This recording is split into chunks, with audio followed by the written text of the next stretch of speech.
இன்றைக்கி கருணக்கிழங்க வச்சு டேஸ்டியான காரக்குழம்பு பார்க்கலாம்.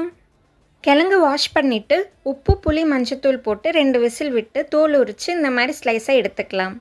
இப்போது பேனில் கொஞ்சமாக எண்ணெய் சேர்த்துட்டு சின்ன வெங்காயம், தேங்காய், தக்காளி, சோம்பு, மிளகு, குழம்பு மிளகாய்த்தூள், மஞ்சத்தூள், கருவேப்பிலை போட்டு நல்லா வணக்கிட்டு நைஸாக அரைச்சி எடுத்துக்கலாம்.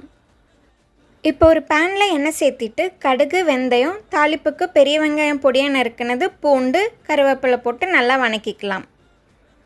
இப்போது நம்ம அரைச்சி வச்ச பேஸ்ட்டை ஆட் பண்ணிவிட்டு கொஞ்சம் உப்பு, நெல்லிக்காய் சைஸ் புளிக்கரைச்சல் தண்ணி ஆட் பண்ணிவிட்டு நல்லா கொதிக்க விடலாம். இந்த மாதிரி குழம்பு கொதி வந்த பிறகு நம்ம வேக வச்சு எடுத்த கருணக்கிழங்க ஆட் பண்ணிக்கலாம். லைட்டாக கிளறி விட்டு பெருங்காயத்தூள் போட்டு ஒரு 10 மினிட்ஸ் விட்டிங்கன்னா நம்மளுக்கு டேஸ்டியான கருணக்கிழங்கு காரக்குழம்பு ரெடி. சுட சுட சாப்பாட்டுக்கு இதை ஊற்றி சாப்பிட்டிங்கன்னா டேஸ்ட்டு வேறு லெவலாக இருக்கும். கண்டிப்பாக ட்ரை பண்ணுங்கள். மறக்காமல் என்ன சப்ஸ்கிரைப் பண்ணிக்கோங்க. நெக்ஸ்ட் வீடியோவில் பார்க்கலாம். பாய்.